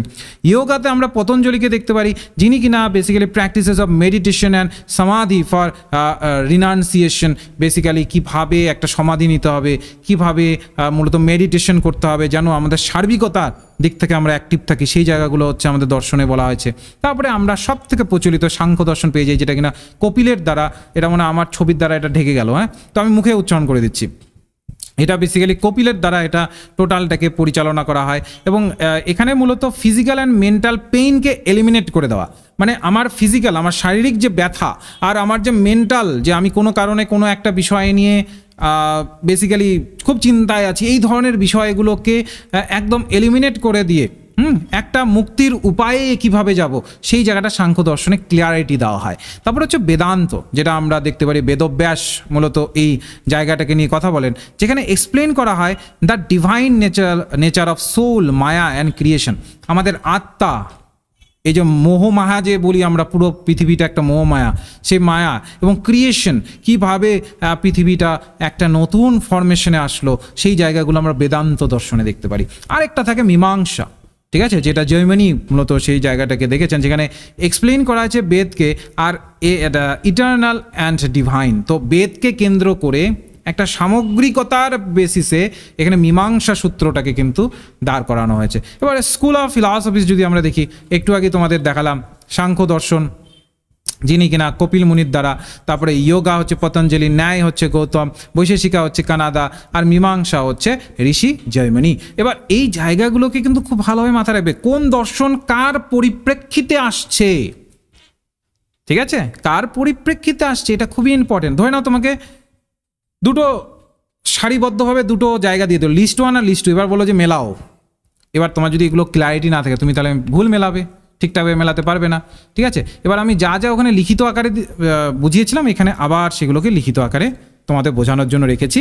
সেটা হচ্ছে ন্যায় হচ্ছে গৌতম, বৈশেষিকা হচ্ছে কানাদা, ঠিক আছে, তারপর হচ্ছে সাংখ্য হচ্ছে কপিলা, যোগা সিস্টেম হচ্ছে পতঞ্জলি, তারপরে পূর্ব মীমাংসা হচ্ছে জৈমিনী, তারপরে উত্তর মীমাংসা শঙ্করাচার্য, তারপরে বৌদ্ধ সিস্টেম গৌতম বুদ্ধা, তারপরে জৈনিজম মহাবীরা, চারবাকা বৃহস্পতি, ঠিক আছে। তো এই জায়গাগুলো কে কোন স্কুল অফ থটের জন্য পরিচিত, সেই জায়গাগুলো বা দর্শনের জন্য পরিচিত, এই জায়গাগুলো যেন আমাদের ক্লারিটি থাকে, মাথায় একদম যেন ক্লারিটি থাকে, ঠিক আছে। এগুলো ডিটেলস নোট আমরা প্রোভাইড করি। এরপর হচ্ছে সাংখ্য দর্শন, একদম ভেতরে ঢুকে যাই আমরা সাংখ্য দর্শনের। ওকে, খুব ভালোভাবে শুনবো, তাহলে একদম ক্লারিটি চলে আসবে। সাংখ্য দর্শনের মূল কথা কি বলেছে, সাংখ্য দর্শনে বলা হয় a philosophical tradition which regard the universe is consisted of two independent realities. এখানে স্বীকার করা হয় যে আমাদের মহাবিশ্ব বা আমাদের যে ইউনিভার্স আছে, মূলত দুটো ইন্ডিপেন্ডেন্ট রিয়ালিটিসের প্রেক্ষিতে আছে, ঠিক আছে। কি সেই দুটো ইন্ডিপেন্ডেন্ট রিয়ালিটি? একটাকে তারা বলছেন পুরুষা, আরেকটাকে তারা বলছেন প্রকৃতি। তো এই যে একটা হচ্ছে পুরুষা আর একটা হচ্ছে প্রকৃতি, তো এই দুটোর মধ্যে পার্থক্য কি? পুরুষা যেটা রয়েছে বলছে দ্য পারসিভিং কনসিয়াসনেস, এবং প্রকৃতি বলছে perceived reality including mind, perception, হ্যাঁ, তারপর হচ্ছে ক্লাসাস অ্যান্ড ম্যাটার্স। তো এটা হচ্ছে ডুয়ালিটিকে এখানে কিন্তু বিশ্বাস করছে, হচ্ছে পুরুষা আর প্রকৃতি। ওকে, এই দুটোকে আমরা একটুখানি খুবই থ্রুলি আমরা এটাকে বেসিক্যালি বোঝার চেষ্টা করব। দেখো, পুরুষ যেটাকে পুরুষা বলা হচ্ছে, পুরুষ বলতে সাংখ্য দর্শনে যেটা বোঝাচ্ছে সেটা হচ্ছে একটা নির্লিপ্ত চেতনা, ঠিক আছে, যেটার মূলত আদি অন্ত নিয়ে আমাদের একটা ধারণা বা থিঙ্কিং প্রসেস এমনভাবে আছে যে এর আদি অন্ত একটা আলাদা পরিপ্রেক্ষিতে থাকতে পারে। আর প্রকৃতি যেটা আছে সেটা মূলত আমরা রিয়ালিটিতে যেটা দেখছি, যেটাতে আমাদের মাইন্ড যেটা রিয়ালিটিকে পারসিভ করছে, যেটা আমাদের ধারণা যে রিয়ালিটিটাকে দেখছে, সেই জায়গাগুলোকে কিন্তু এখানে মূলত সাংখ্য দর্শন এই দুটো পুরুষা এবং প্রকৃতি, এই দুটোর বেসিসে কিন্তু সমস্ত কিছুকে ধরার চেষ্টা করছে। যোগাতে মূলত এটা অনেকটা সিমিলার আমাদের সাংখ্য দর্শনের মতোই, কিন্তু যেটা একসেপ্ট করে পার্সোনাল গড বা ফোকাস অফ ইয়োগিক প্র্যাকটিস। এটা বেসিক্যালি নিজের প্র্যাকটিসের মাধ্যমে কিভাবে আমি একটা যোগ শাস্ত্রের মাধ্যমে কিভাবে নিজেকে ডেভেলপ করতে পারবো।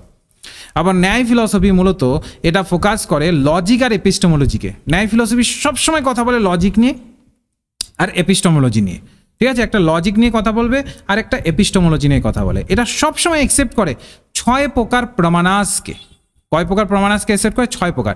একটা হচ্ছে পারসেপশন, যেটা উপলব্ধি, একটা ইনফারেন্স যেটাকে অনুমান বলি আমরা, কম্পারিজন মূলত তুলনা বলি আমরা, তারপরে হচ্ছে পোস্ট অ্যালুশন বা ডেরিভেশন অফ সার্কামস্টেন্সেস, ঠিক আছে? তারপরে হচ্ছে নন পারসেপশন অনুপলব্ধি, তারপরে ওয়ার্ড ভার্বাল টেস্টিমনি। এই জায়গাগুলো কিন্তু এখানে ন্যায় ফিলসফিতে আমরা লক্ষ্য করতে পারি।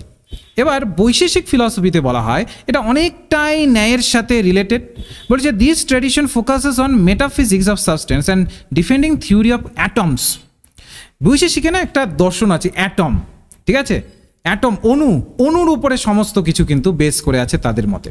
বলেছে আনলাইক নেয়া দ্য অনলি অ্যাকসেপ্ট 2 প্রমাণাস। মূলত বৈশেষিক দর্শন মূলত প্রমাণাসগুলো, যখন আমি প্রমাণাসগুলোকে ডিটেলসে পড়াবো তখন এগুলোতে আসবো, মূলত 2খানা প্রমাণাসকে শুধু স্বীকার করে। এটা তোমাদের ওই পেপার 1-এও আছে, ঠিক আছে? অর্থাৎ এডুকেশনের পড়লে পেপার 1-এর অনেকটা অংশ আমাদের কভার হয়ে যায়, ঠিক আছে? তোমার রিসার্চ কভার হয়ে যায় এডুকেশন মানে এডুকেশন সাবজেক্টটাকে পড়লে।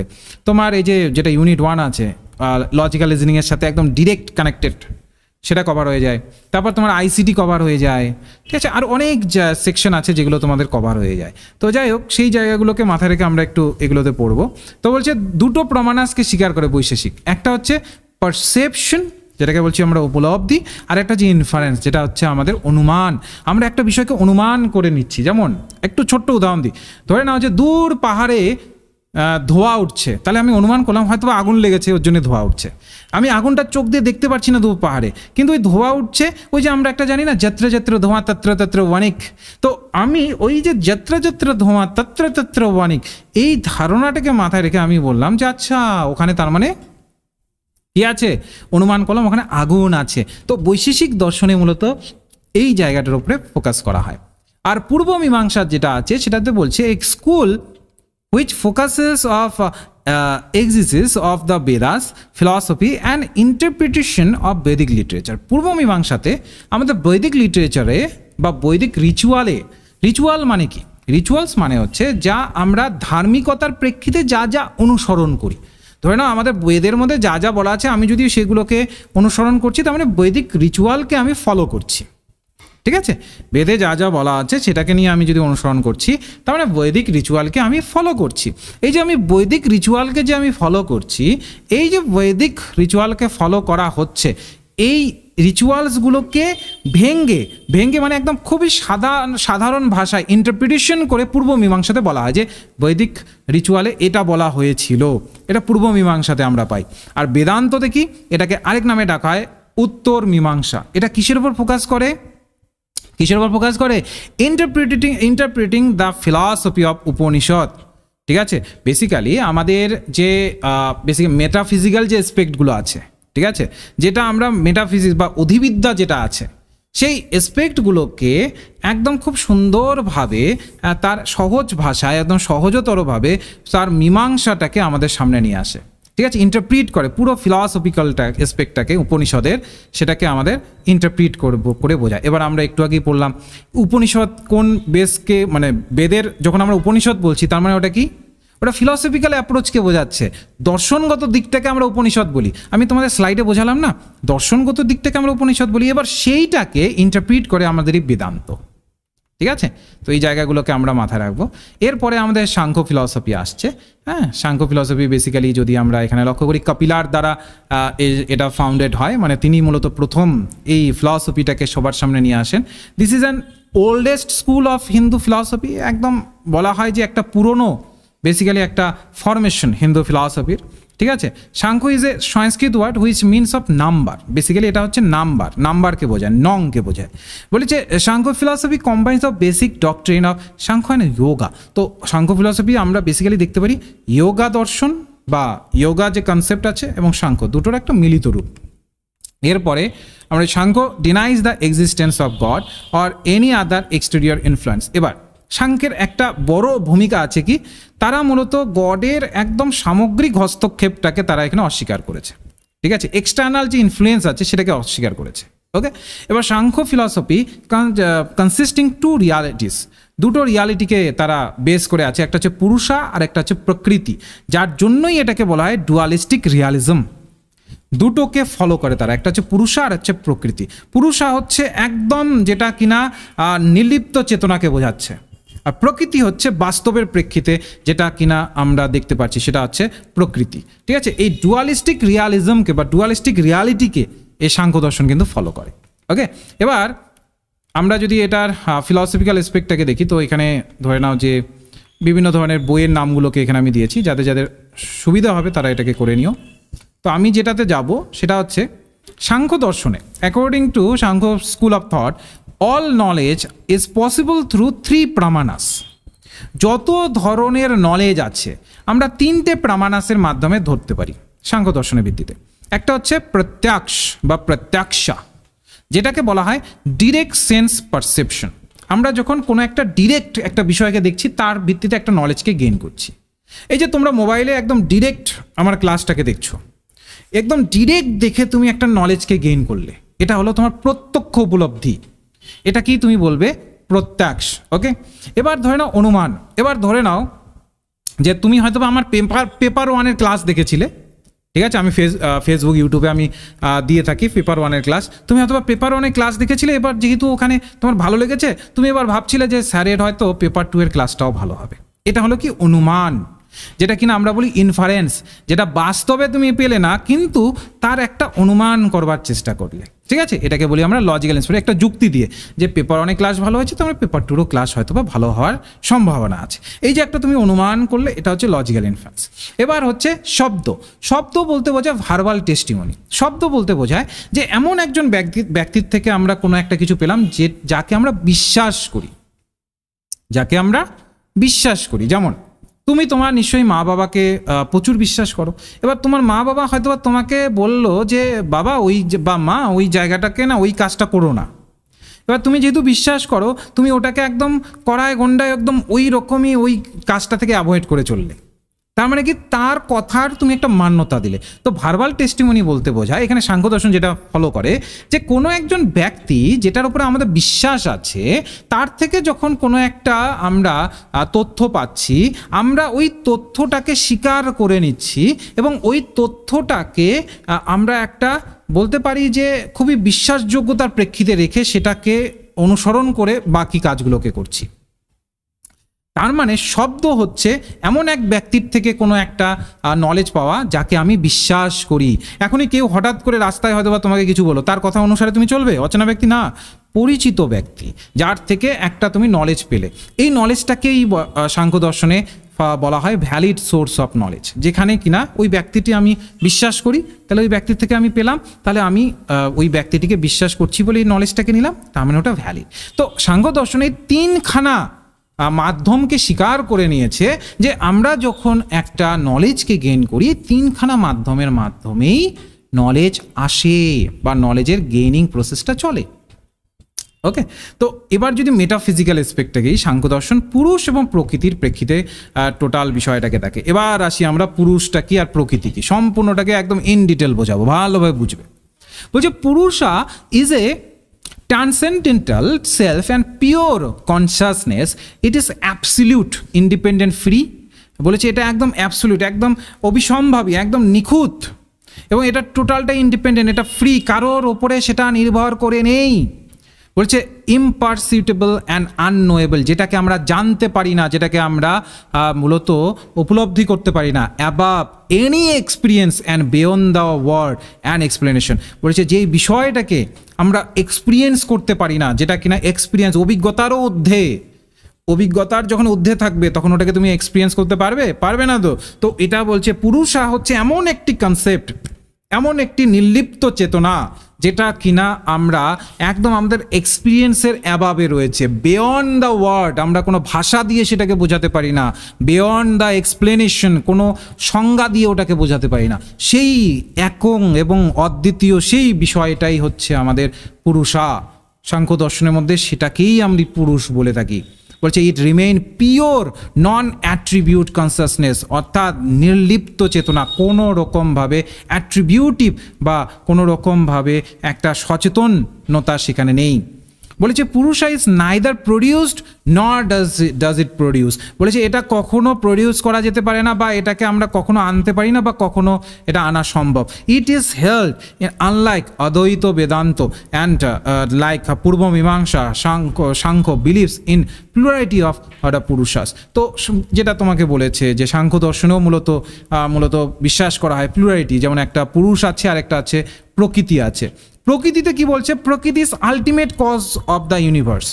প্রকৃতি হচ্ছে আলটিমেট কজ, যার কারণে এই মহাবিশ্বে যা ঘটনা ঘটছে সেটা হচ্ছে প্রকৃতি। It is regarded as a first cause, এটা ধরা হয় যেটা একটা প্রথম কারণ। ঠিক আছে, যে কোনো ধরে নাও আমি একটা লিঙ্ক জেনারেট করেছি তাই বলে তোমরা ক্লাস করতে পারছো, তাহলে এটা হচ্ছে বেসিক্যালি একটা কজ কোনো একটা ঘটনা ঘটার। ঠিক আছে, বলছে all effect of the universe are based upon it, বলছে যত ধরনের আমরা মহাবিশ্বে যত ধরনের প্রভাব দেখতে পারি এই প্রকৃতির জন্যই, এই যে প্রকৃতি এর জন্যই সমস্ত রকমের প্রভাব দেখা যাচ্ছে। এই যে বৃষ্টি পড়ছে এটারও প্রকৃতির একটা জায়গা আছে। ধরে নাও এই যে পৃথিবী ঘুরছে এটাও একটা প্রকৃতির জায়গা আছে। Being the first element of universe, এক কথায় আমরা বলতে পারি একদম ফার্স্ট এলিমেন্ট, একদম নিখুঁতভাবে প্রথম একটা অংশ হচ্ছে পুরো ইউনিভার্সের হচ্ছে আমাদের এই প্রকৃতি। ঠিক আছে, বলছে Prakriti itself is uncaused and eternal and all pervading, hence it is called pradhana। বলেছে প্রকৃতিকে বলা হয় আনকস্ট, যেটার কোনো কারণ নেই, যেটা হলো মূল কারণ, যেটার অন্য কোনো কারণ নেই, যেটাই মূল কারণ। ঠিক আছে, ফার্স্ট কজ ওর জন্য বলছে, যেটার কারণ, যার ফলস্বরূপই সমস্ত কিছু হচ্ছে, এর জন্য এটার নাম হচ্ছে প্রধানা, অর্থাৎ প্রধান, একদম সবার প্রথমে। বলছে it can not be perceived but can be inferred in its effect. বলেছে এটাকে আমরা একদম পারসিভ করতে পারি না, একদম আমি একদম সামগ্রিকতার সাথে এটাকে নিতে পারি না, কিন্তু হ্যাঁ এর প্রভাবটাকে আমি দেখতে পারি বা প্রভাবটাকে আমি অনুভব করতে পারি বা অনুমান করতে পারি। বলি it is known as Anuma, ওর জন্য এটাকে বলা হয় অনুমান। ঠিক আছে, বলেছে it is a form of conscious element, বলেছে এটা টোটালটাই আমাদের কনসাসনেসের মাধ্যমে আমরা এটাকে ধরতে পারি। ইট ইজ কল্ড যে the and is form of unmanifested object, it is called Avyakta. তো বেসিক্যালি এই জায়গাটাকে আমরা মাথায় রাখবো, প্রকৃতি হচ্ছে একটা conscious element, formation of conscious element, যেটা আমরা অনুমানের প্রেক্ষিতে ধরতে পারি। পুরুষা হচ্ছে কি একটা নির্লিপ্ত চেতনা বা একটা নন অ্যাট্রিবিউট বেসিক্যালি কনসাসনেস, যেটা কিনা আমরা না এটা প্রডিউস হয়েছে না এটা প্রডিউস করা সম্ভব, যেটা হলো অদ্বিতীয়, যেটা কিনা জানা যায় না। আমরা এটা জানার একদমই বলতে পারি যে অতীত, এটা যে আমরা চাইলেও সেটার একদম ইনডেপথে ঢুকে সেই জায়গাগুলোকে অনেকটাই আমাদের সমস্যার সম্মুখীন হতে হবে যদি আমরা তার একদম প্রপার সিনারিওটাকে ধরার চেষ্টা করি। তো এই জায়গাগুলো আমরা যদি আরেকটু নিখুঁতভাবে দেখি, তাহলে আমরা আজকের যে টপিকে পড়লাম সাংখ্য দর্শন, সাংখ্য দর্শনে আমরা কি কি জানলাম? এক, সাংখ্য দর্শনে আমরা যেটা দেখতে পেলাম যে সাংখ্য দর্শন বেসিক্যালি সম্পূর্ণ দর্শনটাই তিনটা প্রমাণাসের ওপরে দাঁড়িয়ে আছে, যেটা কিনা প্রত্যক্ষ, অনুমান আর শব্দ। পরীক্ষায় প্রশ্ন আসতে পারে, সাংখ্য দর্শন এক্স্যাক্টলি এসে হচ্ছে পরীক্ষায়, তোমরা যদি একটু দেখো, বারবার বলছি এসেছে পরীক্ষা, একটু যদি তোমরা কোশ্চেনটাকে লক্ষ্য করো, একদম এইভাবেই প্রতিনিয়তই আসে। ঠিক আছে, এবার সাংখ্য দর্শনের বেসিক্যালি প্রথম যিনি এই দর্শনটাকে সামনে নিয়ে আসেন সেগুলো নিয়েও আমাদের প্রশ্ন আসে, সেই জায়গাগুলোকেও আমরা ক্ল্যারিটির মধ্যে রাখবো। তো এইভাবে কিন্তু আমরা তোমাদেরকে পড়াই। ঠিক আছে, এইভাবে কিন্তু তোমাদের প্রত্যেকটা বিষয়কে কভার করা হবে, প্রত্যেকটা বিষয়কে। আর তোমাদের যেটা আমি বললাম, এই যে তোমাদের একটা আমি ডেডলাইন দিলাম না যে 20 দিন 10 দিন প্রত্যেকটা ইউনিটকে এই নিখুঁতভাবে, যেমনটা আমরা পেপার 1 কমপ্লিট করাচ্ছি, এই নিখুঁতভাবে তোমাদের এডুকেশনের ইউনিটও এই 180 দিনের টার্গেটে আমাদের কমপ্লিট হবে। এবং অন্যান্য ইনস্টিটিউশনের মতো, আবারও বলছি, অন্যান্য ইনস্টিটিউশনের মতো এমন না যে তোমাকে মক টেস্ট পারচেস করতে হবে, ঢুকে গেলে তারপরে আবার মক টেস্ট পারচেস করতে হবে, না, খুবই কম টাকায় তুমি মূলত টোটালটাকে এফোর্ড করতে পারো। ঠিক আছে, খুবই কম টাকায় আছে। ওকে, তো আমরা বেসিক্যালি এখানে 6 মাসের নিখুঁত পরিকল্পনার মাধ্যমে পড়াচ্ছি। দেখবে প্রত্যেকটা কোশ্চেনে এবারের সিকোয়েন্সকে বেশি প্রাধান্য দেওয়া হয়েছে, স্টেপসকে, অ্যাজারশন রিজনকে আমরা ওইভাবেই নোটগুলোকে সাজিয়ে দিই, যেখানে কিনা তুমি সহজে বুঝতে পারো সিকোয়েন্স কীভাবে আসছে। যেমন তোমাদের আমি একটু আগেই বোঝালাম, দেখেছোই হয়তো বা, যেই চার্টগুলোকে ব্যবহার করে করে বোঝালাম, নিশ্চয়ই তোমরা দেখেছো। সিকোয়েন্সকে ধরে ধরে কিন্তু সেখানে আমি পড়িয়েছি তোমাদের। সেই সিকোয়েন্স অনুসারে কিন্তু আমাদের পুরো কোশ্চেন থাকবে। 10 বছরে PYQs কী ধরনের কোশ্চেন এসেছে সেই জায়গাগুলোকে ধরে ধরে, মাঝখানে তো সিলেবাস খানিকটা আমাদের একটু এদিক ওদিক হয়েছিল, তো সেই জায়গাগুলোকে আমরা ধরবো। আমরা 3000 MCQ প্র্যাকটিস সেট পাবে তোমরা, বাংলা ইংলিশ দুভাষাতেই, প্রত্যেক মাসে মাসে আসবে। 6 মাস রয়েছে হাতে, 6 মাসে আসতে থাকবে। বাংলা ইংলিশ কথা দিচ্ছি, 2 ভাষাতেই নোট পাবে তোমরা, এক্স্যাক্টলি 2 ভাষাতেই, একদম আপডেটেড মেটেরিয়াল 2 ভাষাতেই থাকবে। কোশ্চেনও 2 ভাষাতে পাবে তোমরা। যখন আমি ওই যে PDF আকারে তোমাদেরকে যে প্র্যাকটিস সেট পাঠাবো, বাংলা ইংলিশ 2 ভাষাতেই তোমরা পাবে। শুধু রেকর্ডেড ক্লাস দিয়ে দায় ছাড়া কাজ নয়, লাইভ ক্লাস পড়াবো এবং সেটাকে প্রপার দেখবে, সেই যা যা পড়ানো হবে কোশ্চেন অ্যান্সার সলভ করে সেগুলোকে শেখানো হবে। কেন ওই প্রশ্ন হলো না, কেন ওই প্রশ্নের এটা উত্তর হলো, প্রিভিয়াস ইয়ারের কোশ্চেন সলভ করিয়ে দেবো। ঠিক আছে, 1 ঘন্টা বা 1.5 ঘন্টা নয়, প্রত্যেকটি ক্লাস 2 ঘন্টার হবে। এক্সট্রা ক্লাসেসও আসবে, কারণ 6 মাসের আমরা টার্গেট নিয়েছি। 6 মাসে স্বাভাবিক এত বড় সিলেবাসকে কমপ্লিট করা অনেকটাই প্রবলেমেটিক ব্যাপার, তো ওর জন্য এক্সট্রা ক্লাসেসও আমরা কিন্তু নিতে থাকবো। এবং আমি তোমাদের রেজাউল স্যার প্রত্যেকটি সপ্তাহে তোমাদেরকে কাউন্সিলিং করবো, এইটুকু আমি কথা দিলাম। প্রত্যেকটি সপ্তাহে কাউন্সিলিং হবে। কিভাবে? মক টেস্টের মাধ্যমে। আমি তোমাদের লাইভ সেশনে আসবো, আমিও তো ক্লাস নেব, এবং লাইভ সেশনে তোমাদের প্রত্যেকটি বিষয়কে নিখুঁতভাবে পড়িয়ে দিয়ে সেগুলোর থেকে প্রশ্নকে সলভ করাবো, যে এগুলোর থেকে কী ধরনের প্রশ্ন আসতে পারে, এগুলোর থেকে কী ধরনের প্রশ্ন আসতে পারে। দেখো তোমরা এখন তো আর বলতে নেই এটা এরকমের কথা, তোমরা হয়তোবা অনেক ইনস্টিটিউশন দেখেছো। আমি যা যা বললাম, এই যে ইয়ার্সের সলভ করানো, তুমি শুধু জিজ্ঞেস করে দেখবে যে তারা করায় কিনা, জাস্ট হয়তোবা পড়িয়ে দেবে ছেড়ে দেবে, পড়িয়ে দেবে ছেড়ে দেবে। আমি বলছি তোমাদের তৈরি করে দেবো, হ্যাঁ তৈরি আমি করে দেবো, কিন্তু পড়তে হবে তোমাদের, নিখুঁতভাবে পড়তে হবে। যদি পড়ো তাহলে এইটুকু বলতে পারি, নিখুঁতভাবে পরীক্ষায় কোয়ালিফাই করার একটা জায়গা থাকবে। দেখো কোয়ালিফাই করার তো কেউ একদম গ্যারান্টি দিয়ে দিতে পারে না, সেটা তোমার উপরে, কিন্তু আমাদের 100% আমরা দিয়ে তোমাদেরকে তৈরি করে দেবো। কোয়ালিফাইটা তোমাকেই করতে হবে, পড়তে হবে তোমাকেই, কিন্তু যেই রকমের বিষয় পড়তে হবে, শুধু এই 10টা ইউনিটে এত বিষয়, শুধু খেই হারিয়ে ফেললে যে কোনটা ছাড়বো কোনটা পড়বো 180 দিনে, সেটা নয়। নিখুঁত পরিকল্পনা মাফিক নিখুঁতভাবে তোমাকে আমি একদম তোমাদেরকে প্রপার ম্যানারে তৈরি করে দেবো। মান্থলি ফিস দিতে পারবে, ওয়ান টাইম কোনো কিছু নেই। দেখবে যেখানেই আছে দেখবে সিট বুকিং চলে, তারপর ওয়ান টাইম পেমেন্ট করতে বলে, না, মান্থলি পেমেন্ট করতে পারবে, একদম খুব কম খরচে মান্থলি পেমেন্ট করতে পারবে। তুমি খুব সহজে পুরো সিলেবাসকে কমপ্লিট করতে পারবে। আর আমাদের ডেডিকেটেড একটা আলাদা ইউটিউব চ্যানেলই আছে এডুকেশনের জন্য, যেটা বেসিক্যালি বন্ধ ছিল মাঝখানে, ওটাকে আবার রিস্টার্ট করা হবে শুধুমাত্র যারা আমাদের ব্যাচের আছে তাদের জন্য। ডেডিকেটেডভাবে প্রতিনিয়ত সেখানে কিছু না কিছু দিতেই থাকবো আমরা, ঠিক আছে, যেখানে শুধু আমাদের ব্যাচেরটাই অ্যাক্সেস করতে পারবে সেগুলো। তো এই ধরনের জায়গাগুলো কিন্তু প্রতিনিয়তই আসবে। ওকে, তো যদি তোমাদের ক্লাস মনে হয় যে না স্যারের কাছে পড়লে, স্যারের তত্ত্বাবধানে থাকলে এই 6টা মাসকে আমি নিজেকে তৈরি করতে পারবো, দেখো এই 6টা মাসই তো তোমাকে পরিশ্রম করতে, নেট একবারই কোয়ালিফাই করতে হয়, তোমরা জানো তো, নেট সেট একবারই কোয়ালিফাই করতে হয়, এবং তোমার সামনে নেট এবং সেট দুটোই আছে। জুনে তুমি শুধু নেট পাও, এবার নেট এবং সেট দুটোই আছে, একটাতেও যদি তুমি মানে কোয়ালিফাই করতে পারো তাহলেই তো হয়ে গেল, তাহলেই তো তোমার রাস্তাটা একটু সুগম হলো। তারপরে তুমি আরও পরবর্তীকালে জিআরএফের জন্য ট্রাই করলে, তাই না? তোমার একটা লড়াই করার মতো হাতে তো অস্ত্র তো থাকলো। এবার তুমি যে কোনো জায়গায় গিয়ে লড়াইটা তো করতে পারবে, বিভিন্ন জায়গায় বিভিন্ন ইউনিভার্সিটিতে যে ধরনের কলেজগুলোতে যে ধরনের পোস্টগুলো ছাড়ে সেগুলোতে তো লড়াইটা তো করতে পারবে। এবার লড়াই করার আগে যদি আমি গা ছেড়ে দিই তাহলে তো হবে না, আমার হাতে অস্ত্রই নেই। তো এটার জন্য না যত তাড়াতাড়ি সম্ভব কোয়ালিফাই করতে হয়, সেই কোয়ালিফাইয়ের জন্য আমরা তোমাদের সাহায্য করব। হ্যাঁ সাহায্য করব, কারণ আমরা তোমাদের নোটস থেকে শুরু করে সমস্ত কিছু তৈরি করে দেবো। পড়তে হবে তোমাকে, এবং প্রপার ম্যানারে পড়াটাকে আমরা মূলত তোমাদের কিন্তু গাইড করব, গাইডেন্সটা আমরাই দেবো যে কিভাবে পড়বে।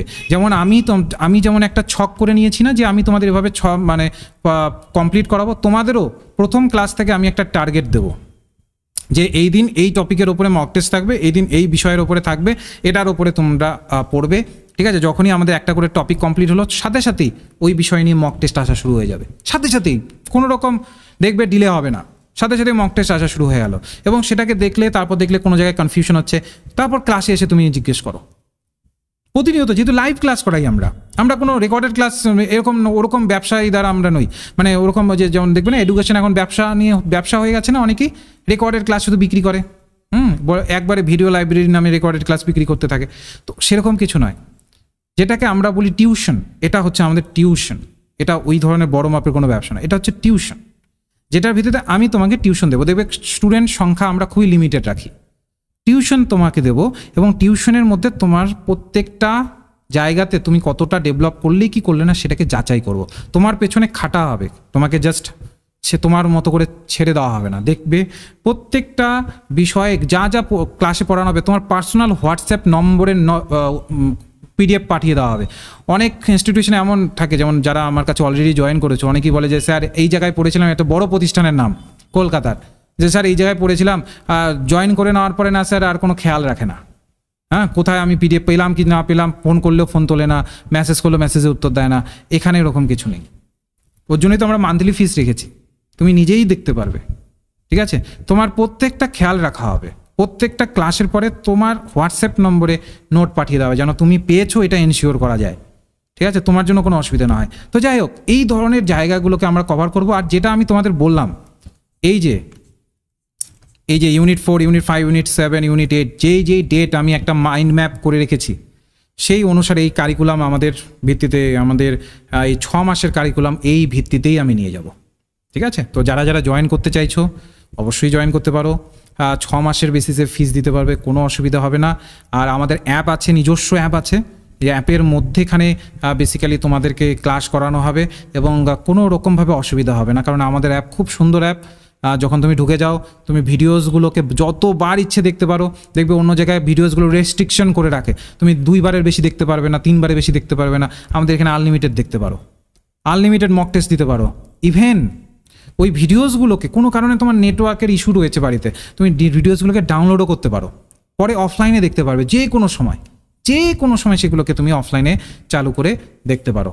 তো এই ধরনের অ্যাপেরও, আমি অ্যাপের সুবিধা সাধারণত বলি না, কিন্তু এই ধরনেরও রয়েছে।